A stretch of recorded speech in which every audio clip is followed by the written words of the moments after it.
All right. Happy afternoon, everyone. Thank you for joining us once again for College Conversations. This is a conversation series that Granite Edvance is hosting across the summer to try to bring information about the colleges and university right here in New Hampshire to New Hampshire residents. We will be recording this, so we will have this conversation that we can put on YouTube, the Granite Edvance website, after with a little bit of processing time for our team here. And I'll send out a link to all the registrants and those who attend for being able to look at it again after if there's anything you want to follow up on. And one other note that while Grand Advance is hosting this, we don't have a preference or any sort of idea that one pathway is better than others. We want to just bring information to those who are watching to make sure they have the best information from the experts, like my friend Steve from Great Bay Community College, who's joining us today. Hearing the best information, most up-to-date information from the college and universities in the state. So with that, Steve, welcome. Really grateful for you having taken the time. I know term starts on Monday, so it's a busy time for you. So taking these 30 minutes with me is really appreciated. I'd love for you to kind of kick us off, just introducing yourself, and then we can kind of get into the meat and potatoes. All right, thanks, Matt. I'm Steve Gorman. I'm the Director of Admissions here at Great Bay College, or Great Bay Community College. And I've been in this role for about 6 years, and then another 2 years before that at NHTI. Um, and I'm a first generation college student and a community college graduate myself. So I feel very at home here, and I love making people feel at home here too. Awesome. Well, Steve, let's just jump right into it. Community college. Maybe people watching are very familiar, or maybe just familiar that it exists, right? So, real high level, can you share with us the type of institution Great Bay Community College is, the type of students you tend to attract, and any of those high level pieces you want to highlight about the college? Yeah, so we're one of 7 community colleges in the New Hampshire system.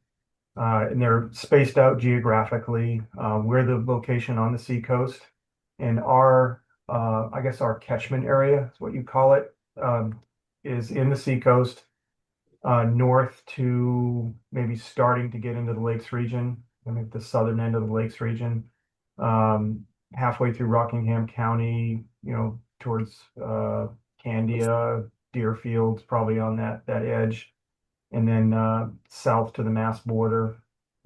So we're that's our primary area, although we do have students that come from a lot further out for some of our specialty programs that aren't offered at other places. So, and with hybrid course offerings and online offerings, our students can really come from anywhere. We recruit nationwide for our athletics programs, so you never know who you're gonna run into here, where they're gonna be from. Uh, our student body is pretty diverse as far as age and background, and we have a lot of transfer students that come here from other colleges. We have high school students here completing their high school diploma and getting a college degree at the same time through the New Hampshire Career Academy. We have international students here that are here on F1 visas from all over the world. We'll have maybe up to 10 of them here at any given time. So for a small school, we bat pretty big for just the backgrounds of our students. We have adult working students with families and jobs. We have folks fresh out of high school, everything in between. So we are, we attempt to be all things to all different people and, meet them where they are, which is really what the mission of a community college is. That's awesome to have such a wide-ranging, diverse student body. I think maybe sometimes people feel that if they go to a community college, they're not going to have one of those that exposure to like a wide range of people from different areas of the world, different areas of the country. And it's really interesting to hear that's kind of maybe a myth that people need can learn from to say, hey, I'll still have that robust cultural experience, and that's still available at community colleges, not just at a 4 year. Um, as we're thinking about students who are considering Great Bay, right? Can you talk to them about the admissions process? Right? We've had a lot of different conversations. I think you're the 12th college conversation I've had, and every school seems to have a little bit different nuance. So talk about how students would get enrolled, if there's any programs that have specific requirements, or anything else you feel like they should know about the admissions process. Yeah, for the vast majority of our programs, we're what's called an open access college. And most community colleges, or all community colleges, are to some extent open access, meaning, yeah, and this makes my job as a director of admissions kind of easy. I ask, have you graduated high school or its equivalent? GED, high set? Yes, you're accepted. I mean, now that's the majority of our programs have no special requirements. But for those that do have special requirements, it can be either a limited enrollment or competitive program, nursing being the most famous example. That is a somewhat competitive program where you're competing for a limited number of seats. And there are prerequisites that you have to have some biology and chemistry from either high school or college. So you will have to fulfill those application checklist requirements for special programs like that. But for most of our programs, you self-certify on the application that you have graduated high school or its equivalent, and boom, you're in the business program or whatever else. And then from there, so we have an online application. Application is free. Once you're accepted, then for our degree programs, we have course placement requirements. It's basically making sure that we get you into the right math and English courses. Mhm. And that's for the student's success. We want to make sure we put them in the right level because we have different levels of math and English, depending on maybe how much extra help you might want or need. Or if you go in right at our, say, 4 credit English comp class, then that's fine too. So we place you, there's multiple measures that we use to place you. And that all has to be done before you can actually register for classes and sit down with an advisor. So we can use your coursework from your high school transcript, your SAT scores. We can use college credit that you may be transferring in to waive you from those placement assessments or place you at whatever level. Um, so you'd want to send your transcripts in, your SAT scores if they're 7 years old or newer. But after acceptance, you do that, and then once you're placed in reading, writing, and math, you go sit down with an academic advisor, and this is where you're going to really kind of do a plan. Um, these professional advisors are well trained to kind of ask the questions about, all right, what's your goals? What do you want to do? Um, what's your rate of attendance? Do you want to be full-time, part-time? Do you have a job? Do you have family commitments at home? Mhm. Transportation, housing, all those things that affect your ability to succeed in school. They'll have a discussion with you about all of that and help you put together like a plan and a schedule to get you registered for the classes where you're going to succeed. Because we don't want you biting off too much. We don't want you, well, we want to get you through at your pace and whatever you're comfortable with. So it's a really personalized one-on-one process. So application, placement for our degree programs, and then advising and registration. And that's the whole onboarding process right there. We'll have a new student orientation at the end too. I really like that personalized approach where you're having those conversations up front, right? Sometimes I think if those conversations aren't happening, that students get to a point where they're struggling or their schedules misaligned with their life, and it's like harder to make those changes at that point than they do up front. So, really love that hands-on, hyper-personalized approach for students. Well, and different students need different levels of support too. We have transfer students coming in that, this isn't their first rodeo at Yeah. college, and they probably need less support. Mhm. Whereas somebody who's never been before, either a brand new high school graduate or even an adult student who's never been to college before, they face Yeah. different challenges. They could be a little intimidated, and they could think they're going to stick out because I'm the mom with kids going to school or something, and which is actually not the case. We have so many working parents here that each one of those students needs a different approach to advising. So I used to be an academic advisor. It's really an art, I think, in really listening and asking those clarifying questions and probing and finding out what's going to work for this student and helping them come together and build a plan. So Nice. yeah, and we're small enough that we'll sit down with anybody and explain admissions requirements or career goals or Mhm. sometimes I feel like we're a life coach here, in admissions. Right. That's the fun part of the job. Yeah. Yeah. I think that's like the best part, right? Helping seeing people through to their next step. When you're working with students, I assume one of the draws for the community college is affordability. So can you touch on a little bit what costs are like, students can maximize their financial aid, and anything unique to Great Bay when it comes to affordability and financial aid? Yeah, I mean, we are the lowest cost option in the state of New Hampshire. All of the community colleges are. And and it doesn't matter, if you want a degree or a certificate. I mean, just about all of our programs are financial aid eligible. Hmm. I guess the first thing to do is, and I think you'd agree with me here, is FAFSA. Yeah. Apply for financial aid, whether you think you might qualify or not. That's a resource that costs you nothing but a little bit of time Hmm. to do.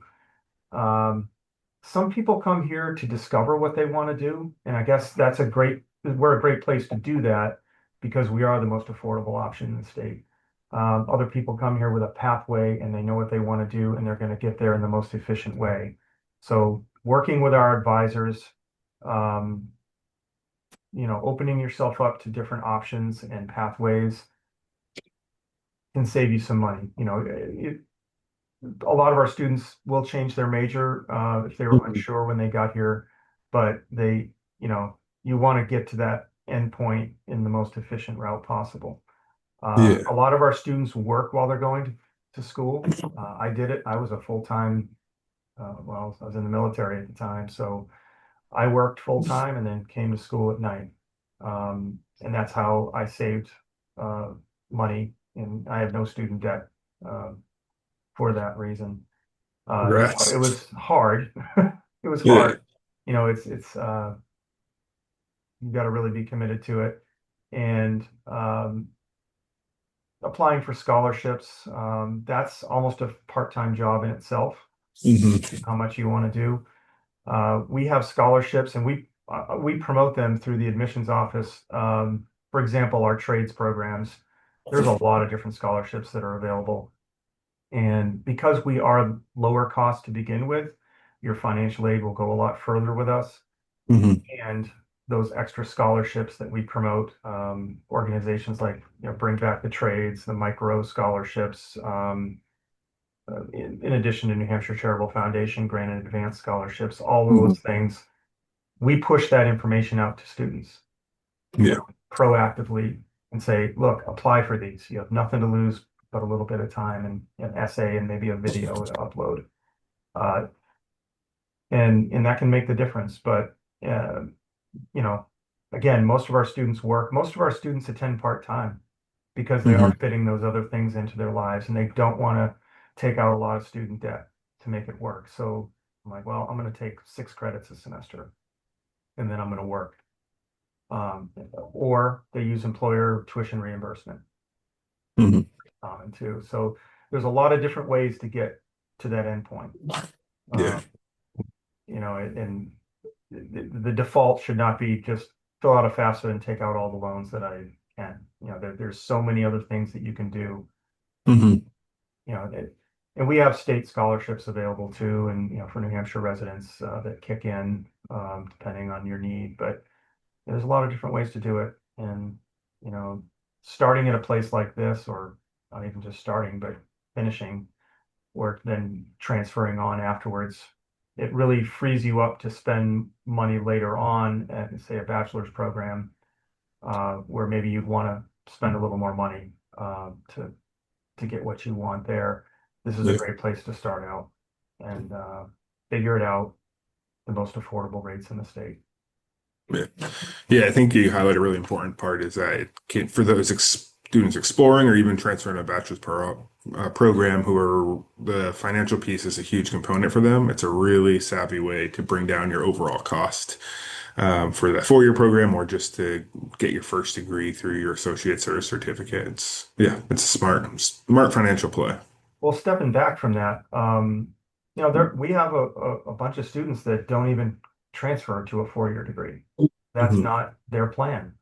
Um, we have degrees here that are, what they call terminal degrees, where, that's all you need to go work in the field. Veterinary technology is a great example. It's a 2-year associate degree, become certified as a certified vet technician, and then you go out into the clinics and work. You can get a bachelor's later on at on your own time, if you want to move up, but there is really no need for a bachelor's degree at that point for that field immediately. Yeah. Um, we have we have a lot of programs where you can just go out and work in the field, make a good living right out of our program, and even certificate programs that are not even degrees. Massage therapy is a great example. You can, our massage therapists graduate after 1 year, 3 semesters, and they're out there in practices. Some of them are opening up their own practices and they're making Mhm. good money and have good schedules. So Yeah. sometimes the plan for saving money would involve not even pursuing a bachelor's degree, Right. depending on the situation. So, get the training and education for what you need. And then, like our nurses, for example, they'll all get their 2-year associate RN degree here. They will all eventually need bachelor's degrees, but they graduate from here, pass their NCLEX certification exams, and then they're out in the hospitals. I Right. volunteer at a local hospital here in the Seacoast, and with my therapy dog, Brady. I met over the last few weeks, I've met 3 Great Bay nurses that have started at Frisbee Hospital. That's And awesome. the great thing about that is they're making money from day one with that associate degree, and their Mhm. employers are going to pay for their bachelor's degrees, most likely. So, that's a great way to save money too. Yeah. Yeah, I love that. Thinking about all those different pathways, and I know you or your team would be happy to meet with students to kind of talk about those pathways to of different career outcomes and different ways to get places where people might think, oh, this is the one way to get there, but then and likely there's a lot of different ways, right? There's certain things, right? Like if you need a doctorate degree for something, you're going to have to do that, but there's a lot of different ways to get to a lot of different careers, and it's really, I think it's smart advice to have people thinking about what are those different pathways and is the one that I know necessarily the best. Thinking back to when we were talking about the onboarding process, you talked about how personalized that is. Does that continue once they're on campus, right? A student is struggling academically or socially or interpersonally. What kind of supports exist at Great Bay for that student? Um, yeah, there's I split it into two parts: academic supports and non-academic supports. So it's really a holistic approach. The academic supports is what you normally expect. And as an open access college, we have to be we have to meet students where they are academically. We don't we're not very we're not selective in most of our programs and accept only students with a certain GPA. So Yeah. our supports have to be more robust. Typical math and writing centers and tutoring and things like that, because those seem to be the most popular options for academic supports is math and English. But we have subject matter tutoring as well, and that tutoring can be on campus, it can be remote, it can be drop-in, it could be appointment based. We have to be flexible because of that student population that we have. That you know that it's not just a bunch of 18 to 20-year-olds who are living on a campus and are Mhm. accessible all the time. We have tutoring and that kind of support at all different hours. We have academic coaching to help people not just with the subject matter, but to study more efficiently, organize, executive function, all that kind of supports. Uh, the tutoring,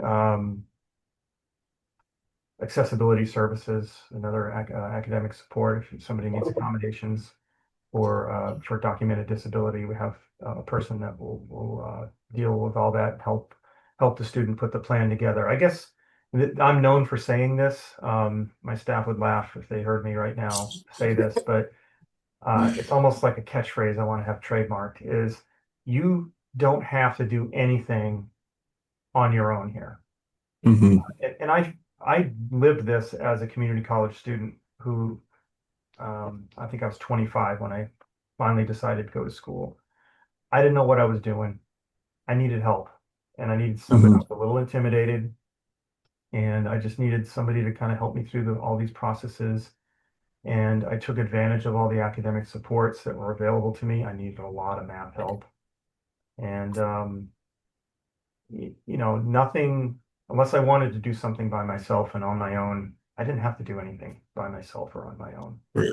And you got to be able to ask for that help, even though we do proactively reach out to students who we think might be struggling. Um, it's always good to be able to self-advocate and ask for that help when you need it. So on the academic side, yes, we have a full suite of tools that are available to students. Um, Non-academics, the things that might keep you from being able to focus on your studies, food insecurity, housing insecurity, mental health, problems and things like that, transportation issues.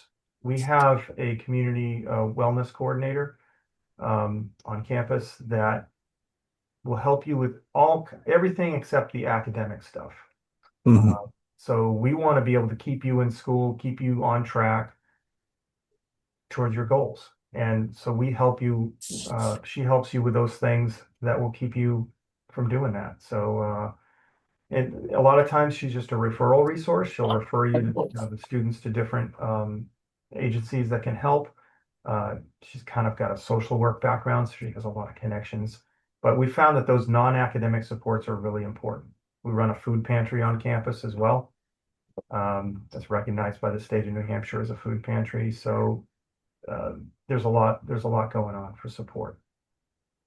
That's awesome. It sounds like that student well-being coordinator just continues that hyper-personalized approach, right? It's not like go here if you need this, go here if you need this. It's one person you can go to, and they're going to be able to say, okay, if you have food insecurity, housing insecurity, these are the people to talk to, and they help create that tailored plan, which I think not having the like bifurcated different offices where they might get passed around to and having that one point of contact probably makes it a lot easier for students to say, I'm going to go seek help because I know this one person will be able to help me.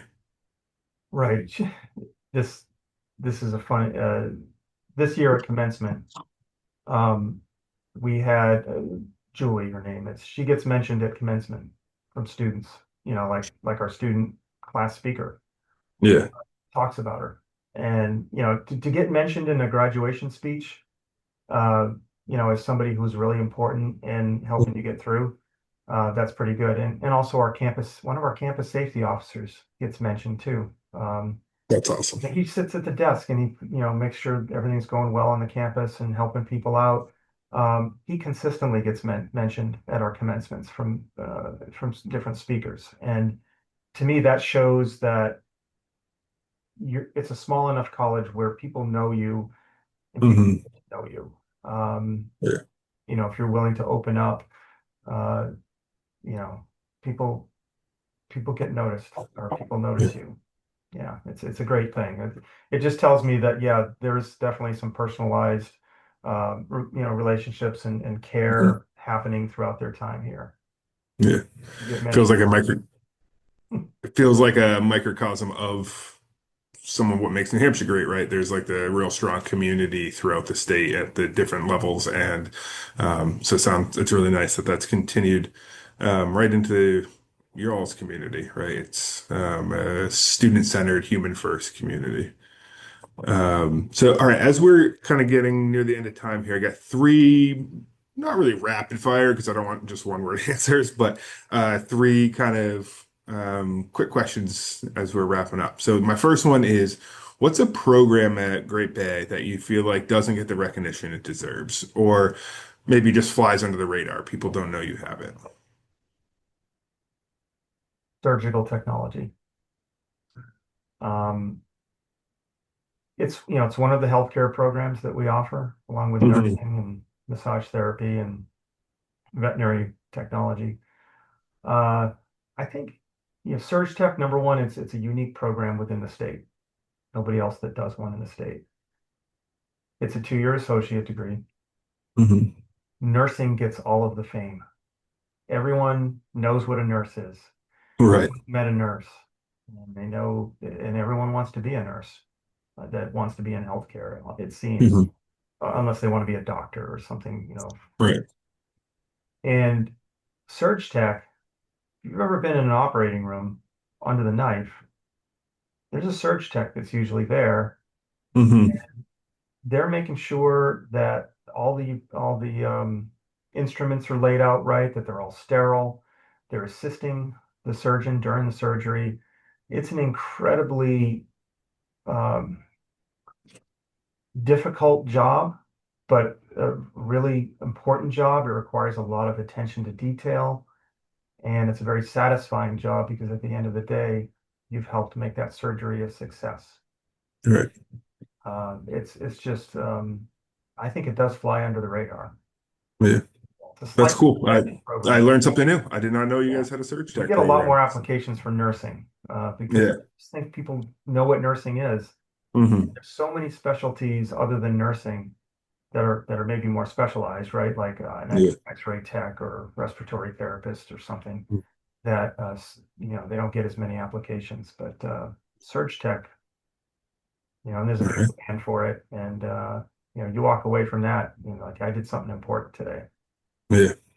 So yeah, That's definitely. awesome. What's a misnomer, a myth, something about Great Bay that you think is out in the zeitgeist that you'd like to set straight?